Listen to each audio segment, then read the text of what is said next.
Morning live. We're on. We're good. Good morning, good evening, good afternoon, whatever time you're in. Welcome, all you beautiful people. I can say that with confidence because as of right now, there's nobody watching. Uh, Apologies for being. How late am I? Oh, 9 minutes late.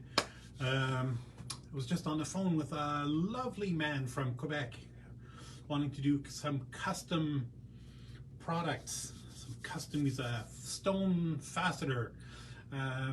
Hopefully he's not going to watch this because I'm going to make a lot of stone dealers angry, probably. It's not my plan, but you know, the reality is what it is. Anyway, thank you for joining us. Good morning. You know, whatever, wherever you are, whatever time it is, whatever time you're watching this. My name is Mark. I'll be your Sylvia Findings live stream presenter today.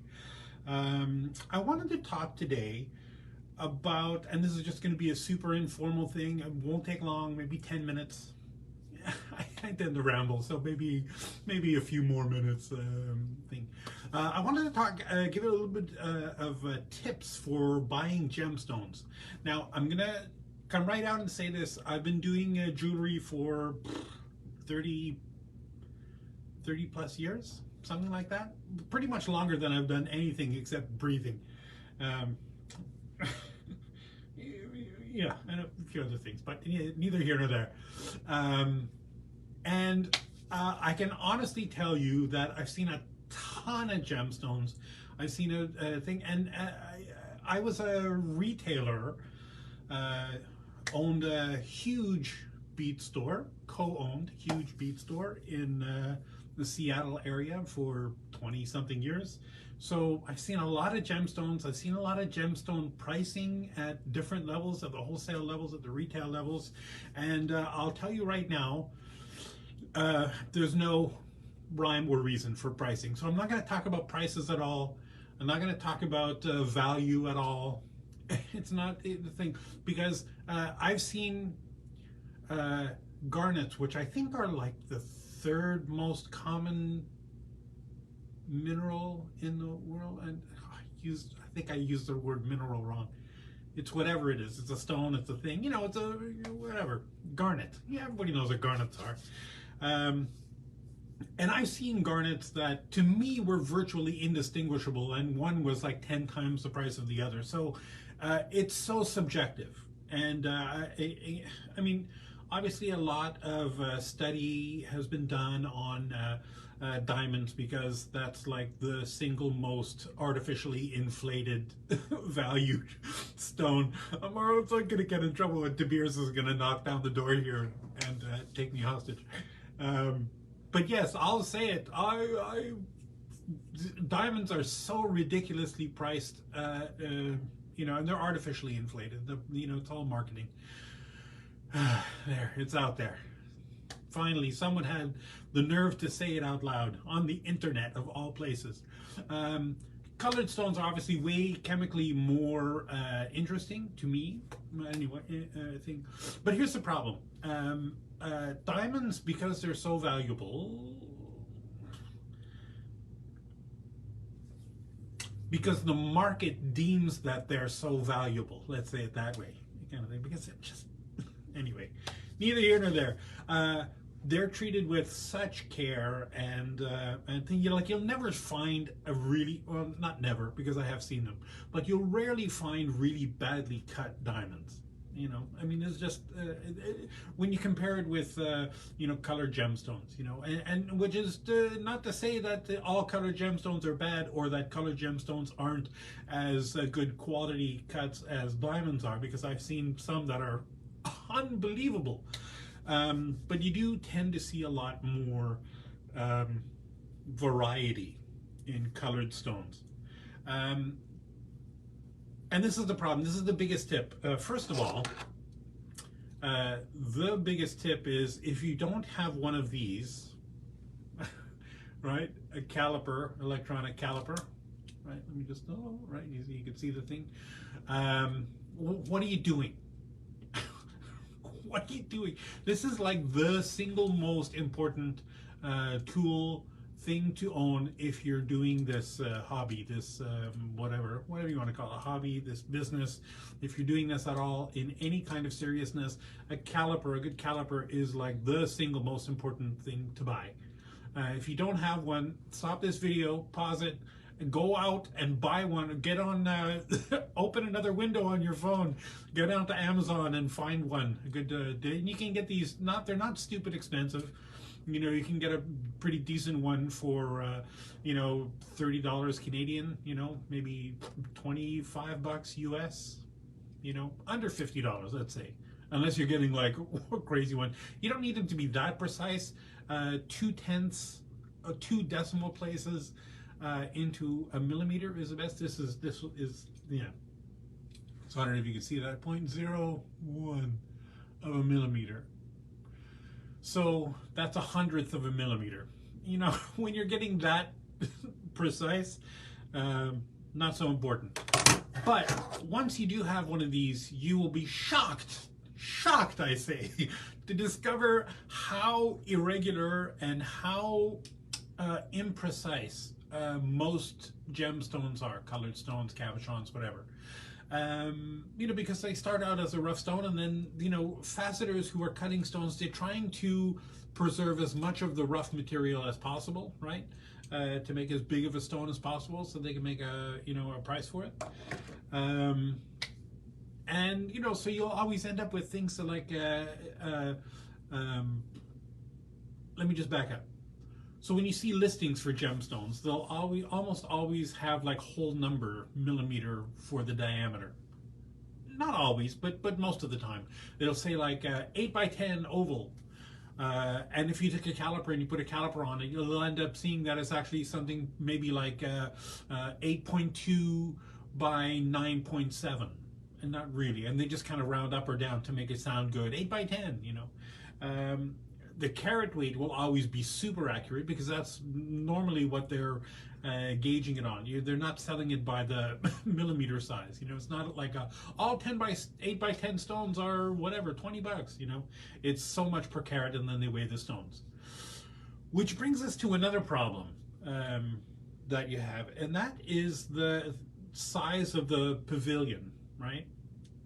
Let me just switch this around and do a little. So when somebody buys a gemstone, can I make this go any lower? No, I always have this trouble. Right, when somebody, here's just like a little super thin opal. When somebody buys a stone, the first thing they do, that I always see people do, is they put it on their fingers like this, and oh, look, it's so gorgeous, yay! But I mean, that's only telling one facet of the story, pun intended. You see what I did there? Facet. Anyway, so it's only telling one facet of the story. You know, that's how that's going to look that way. But you know, for the end user, great. That's all you need to see. That's all you need to worry about. But if you're going to be the jeweler who's actually trying to set this in a setting, and you're buying settings to go with it, the pavilion size is probably more important than the actual diameter, the actual perimeter diameter size of that thing. Because, let me just do a quick little drawing. Yeah, I have little guide marks on this thing here. So most stones, you know, faceted gemstones, have that top part called the crown, right? The very top flat piece is called the table. And then the bottom piece is called the pavilion, this part. So these are all facets on the top here. Those are terrible facets. And this is also faceted, you know, whatever, to do whatever. Different facets for different, you know, kinds of stones. Diamonds, like I said before, you'll almost always see them in just about the same proportions, right? If you have an X perimeter length, right, the girdle width, which is this, the girdle, the the depth, or I should say the entire depth of the whole piece is always about approximately, so let's say approximately 60% of the width. So if this stone were 10 millimeters wide, right, you would want this to be about 6 millimeters deep, would be the depth of that thing. Average, I mean, they're always a little bit different kind of thing. And this angle from the girdle to the pavilion is always around 43 degrees-ish. 43-ish degrees or so. 41 is fine. 45 is getting a little big, but anywhere from there to there, right? And you can do the math. If you have this works out to about right. Now, the problem with colored stones, let me just back up. So you have this kind of traditional brilliant cut shape that became popular, I don't know when, whatever it is. I'm not going to do the history of diamonds for you, but some Joe figured out that this is with, I think there's 25 facets in the top and 33 facets in the bottom. That gives you some, refraction, because light, bounces down through the thing straight into the table and bounces out at, diffuse angles and then gets caught. And then the idea behind this, the facets in the crown and the facets in the pavilion and the pavilion angle, is most of the light that hits this stone will be reflected back out and give you that sparkle along the, reflected out at the facet. So you get all this weird diffuse, directions of the light coming back out. But that's what gives it its sparkle, right? Now, people who are cutting colored stones, won't always adhere to that. See, like this is really, crazy curved, pavilion. It's probably dimensionally right. Like it's probably 60%. The height is, well, let's try it. Let's figure it out. Let's look at this. So how wide is that? I know this is some weird number. Oh, 15 millimeters. 15 millimeter wide, so 60% of that would be 7.5, 8 thing, 9.5, 9.5 millimeters. I can't do that math in my head, but that looks about right. That's about 60%, right? Say 50% of 5 is 7.5. 7 is 6, 8.1. So that's a little bit deeper than you would normally expect. It would normally be about a millimeter less, but it's not egregiously bad. Now, the problem is that most, do I have one here to look at? Let's just use this. Most, findings that you buy, the seat here is designed for those ratios, that 60%, ratio for the diameter. Now, obviously, round stones are going to be a little bit different. Triangular stones, equidistant like this, they should be about the same. If it's an oval, it might be a little bit different along the long axis than the short axis. But overall, it should be about the same, it's the same concept. And these are all designed with that angle in mind, right? So if you have a stone, because stone dealers or stone cutters are greedy and they're selling these stuff by the carat, so they're going to cut these and colored stones are really bad. When you see this, they have these huge pavilions on them. Sometimes they're so big that you can't actually set them in a normal setting like this. So my biggest tip for purchasing gemstones is to have a look at the pavilion angle, right? And if this is, crazy, has a crazy curve, like if the bottom of the stone, let's do this, because it'll probably still have the crown sort of thing. But if it's something huge, like that, and that's not exaggerating. I've seen stones this big. Obviously this is going to sit so much higher in a setting than it otherwise would, because normally the traditional shape of the stone would be something like that. So your setting is designed with, where's that thing? So the settings are designed with this this upper bar, the seat, what I call the seat, right? And you see how this is kind of beveled, so it's angled down. The seat is meant to be slightly smaller than the outside diameter of the gemstone, so that it sits underneath the perimeter of the stone, so you can't see the silver of the stone when you're looking at it. When you're looking at this with a stone inside, the only thing you should be seeing is the bail at the top and the prongs, you know, coming out the over onto the thing. The rest, if you're looking straight on it, you shouldn't see the rest of the setting. Now, the problem with a stone like this is that the seat is designed for an angle something like this, so that the bar comes around somewhere like this, right? If the bars of the seat, right, are only this wide, then this stone is going to have to sit something like that much higher, right, to make this level, right? So it's going to have to sit this much higher in the setting. And then you end up with a thing where if the prongs are designed for this to go over here, right, this prong is not going to be tall enough if it goes here. Does that make sense? So big pavilions are a big problem. That's my biggest concern with gemstones. And that's, I think, is about the biggest tip that you need to know. You know, you can see lots of things on lots of places on Facebook. I think, I don't know, I personally think it's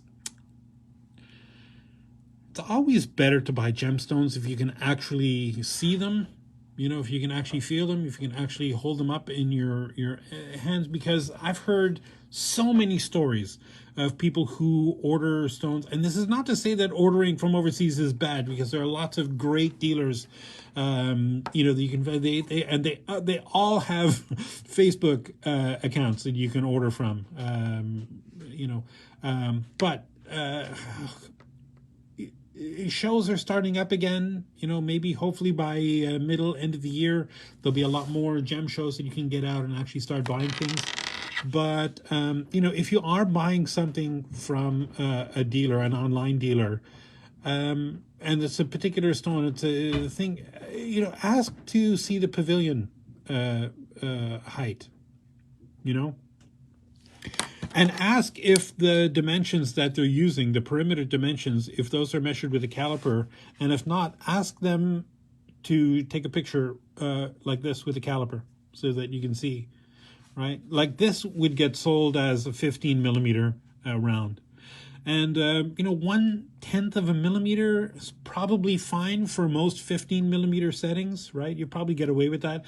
But if we're like 15.3, then boy, you might start having you know, difficulty. So you gotta have a caliper when you're ordering your stones. Hopefully you have that with you when you go to a show to buy something, because if you're buying stones and you're not worried about how to set them, like if you're going to make your own settings, doesn't matter what the stone is, right?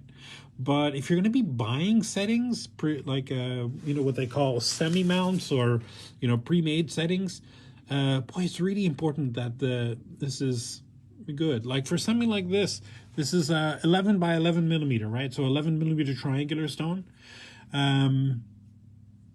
And to be fair, we started redesigning this particular style of setting. This used to have this support base plate on the back that doesn't really add any structural support. So I'm not really sure why that started out that way. But, you know, I've since I've been working here, I've had them redesign them. So now they're being redesigned with a little more curvilinear sides, and without that extra weight that, I don't know, it doesn't really do anything. Anyway. What was my point? Oh, so my point is you could probably get away with, you know, 11.1, 11.2 millimeters on this. But if we're 11.5, forget it. You know, it would be too big. You could go, if you had a stone that was like 10.5 or bigger, you could probably get away with the seat. My only concern with that is if it sits low enough in the setting that you can see the seat around the outside edge of the stone. Some people don't like that. Some people don't mind. You know, for me, it's a deal breaker because it's not what I'm looking for when I'm looking traditionally at settings, right? But you know, a lot of people don't mind. That's neither here nor there. I guess that depends on the person. So that's it. You know, that's my only tip. Have a look at how thin this stone is. This is like so thin. The table at the top is pretty wide, right? And the crown angle is really, really shallow. So the distance between the girdle and the table is really, really small. And the pavilion is also really, really small. So this is like way smaller than a traditional thing. So, I mean, this is great. You can use this for just about anything. You know, because the pavilion is not sticking out and making a big issue. Now, this is obviously going to be lighter than a lot of stones. For opals is not a problem because you're looking, not looking at what's the word I'm looking at? You're not worrying about the translucence of the stone. You're worried more about the sparkle, the flash, the chatoyance. That's a word. Look it up. Right. So it doesn't really matter how thick this is. But if this were like you know, an amethyst or an aquamarine, you know, unless it was a really, really dark stone to begin with, it would be almost transparent. It would be almost like a crystal, slightly off-color crystal. So that's why a lot of stone cutters will make crazy, deep, wide pavilions to make the stone, the color of the stone deeper, darker, you know. And you know, here's the thing that always bugs me about stone cutters. They'll do weird things like you know, having I don't know if you could see that, but there's the table, under the table, you know, the facets are kind of boring. It's almost, you know, straight through. But then on the sides, you have a ring of facets against facets. So the girdle facets and the table facets, or and the pavilion facets, work against each other to create this crazy matrix. It's not more sparkly than a regular old brilliant cut is, but I guess it's interesting. But this, every time I look at something like this, it's like, who are you cutting this for? If you're cutting this for another stone cutter, you know, great. But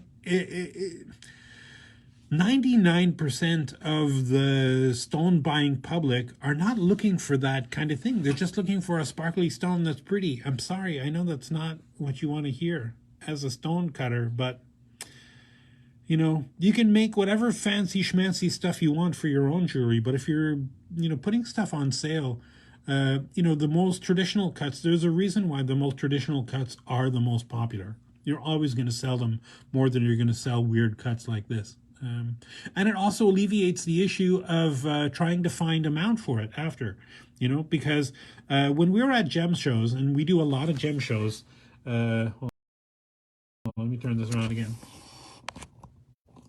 We do a lot of gem shows, or we used to before the whole global pandemic thing and the world fell apart. But they're starting up again.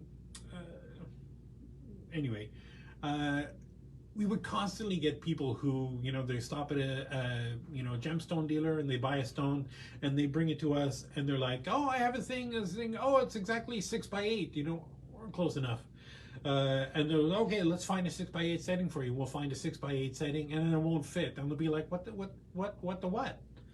And it's because then you don't want to say, well, you know, if you don't want to blame the gemstone, even though it's the gemstone's fault, you know. I guess the more sophisticated you get, the more I think a lot of people just want to buy the setting, and they just want to buy the stone. They want to put it together.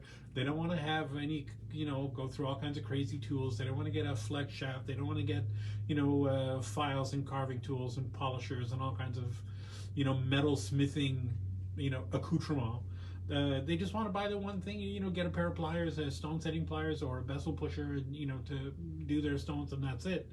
And unfortunately, that's not going to work for a lot of the stones that you buy. So my two biggest tips for gemstone buying is definitely get a good pair of calipers. Because if I had to tell you the number of times I've sent settings to a customer in some far-flung part of the world,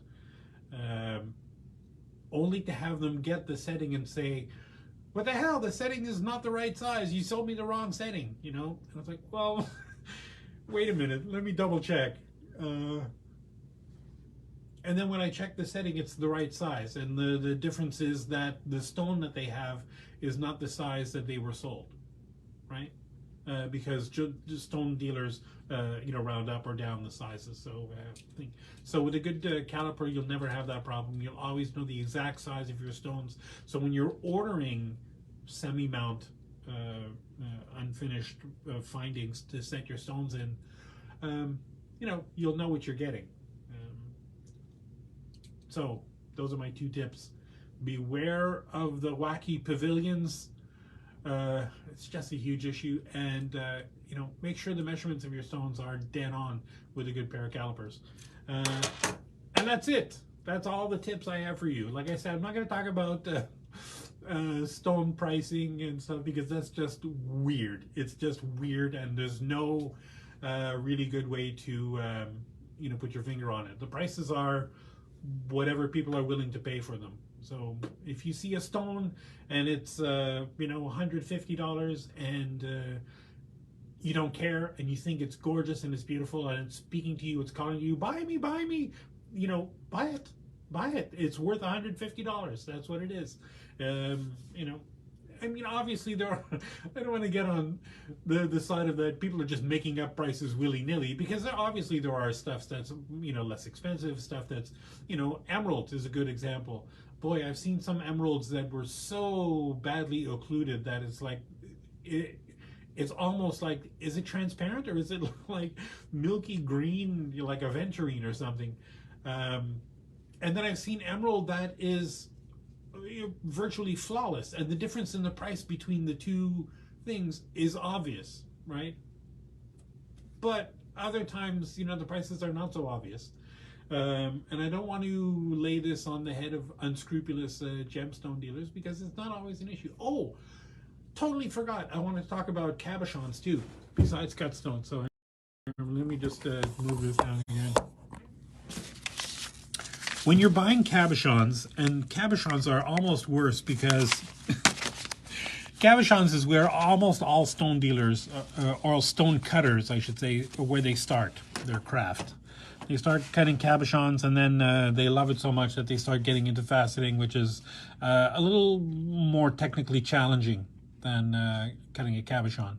Because when you cut a cabochon, right, you just have it like a slab, of stone. Let me draw that. And then you cut your shape out of the piece, and then you dome it, basically. Obviously there's a little bit more involved in that, but I think when you're looking at cabochons, and I wish I had pulled one out to be able to show you, you've got to look at the front obviously is what you're looking at when you're buying. Like, oh, that's so pretty, that's great, okay, super. But how is it going to be? How are you going to be able to set it? And you'll find cabs in just about 3 different edge geometries is the word I like to use, right? The most common and the best are the ones that are slightly domed all the way around. Now this is a terrible drawing, but right? So it's tapered all the way out to the edge. So you can have a prong that's this long, you can have a prong that's this long, you can have a prong that's that long, and they'll all work for that thing, because you can push that down. It doesn't have to be super tall, right? Then you'll have cabs that the edges, right, that started out on the edge of the slab, they'll just dome the top of that instead of going all the way around. So there'll be like a flat edge, and then there'll be a dome, and then there'll be another flat edge. Again, sorry for my terrible drawing, but doing this up in the air instead of flat on the table. For something like this, you've got to have a prong that's tall enough to go past the thickness of the thing and onto the domed perimeter of the stone, right? Then you have this other weird thing that I've seen that I call it like a mushroom cap, where you see that kind of curve like that. For something like this, you also have to have a super tall prong. It's got to go past the widest edge of the stone, right, onto the top of the dome. And then sometimes you'll even have cabs that are so thin, right, that you don't need very much of a prong at all. You could probably get away with just like a dot pushed over onto the outside perimeter of the stone, which would actually look kind of cool. So that's what you're looking for when you're looking for cabochons, when you're buying cabochons. Find ones that are tapered all the way to the edge, that don't have flat edges. And again, this is just to make your life easier when you're buying settings for the stones. Because all the settings that are designed for cabs are designed with prongs that are more or less built for this kind of thing, kind of a medium length prong. And if you get ones like this, you got to try it in the setting, because you may end up with a prong that's not tall enough to go that thing. And if the prong only goes this high, you might be able to push this onto the side of the stone, but it won't hold it in place, and the stone will eventually pop out, sort of thing. So, and if you have a cab that's like this, you can cut the prong down and file the ends to make them beautiful. I did that in another video, but that's basically what you're looking for. Some people don't consider cabochons to be gemstones, but I think that's silly. I think they're all stones. They're all beautiful. Just because one has more facets on it instead of a dome. And that's it. That's all I'm going to talk to you today about. That's your gemstone tips. If you have any kind words for me, you can send me an email, mark@canadafindings.com, or you can message me in the comments.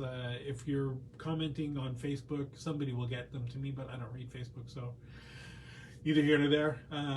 And if I'm honest, I don't really watch the YouTube videos after they're done either. But I will read the comments, definitely. So if you have any questions, comments, concerns, you didn't like the way I talked about stone sellers being only concerned about carat weight and not really so much about anything else, it's just the truth. Sorry, it's the life the way it is. In the meantime, we're not going to be doing a live stream next week or the week after, I think, because we're at shows both weekends. We're doing a show in Port Alberni this week. I know, right? Port Alberni. A little town on Victoria Island. But it's a good show. We've done that every year for ages. Obviously not the past couple of years because of the pandemic, but this is my first show since the whole pandemic thing started. Oh no, we did one in Calgary, but that was just it's kind of a fever dream in my mind. Anyway, I'm just babbling now, so take care of yourself, take care of the planet, take care of your mental health, and we will see you 2 weeks, 3 weeks, in 3 weeks. Just keep an eye on the social medias, and we'll always send you an invitation when we're going to do it. If you have any suggestions for little topics you'd like me to go over to talk about, let me know in the comments, and we will see you soon. Take care. Bye-bye.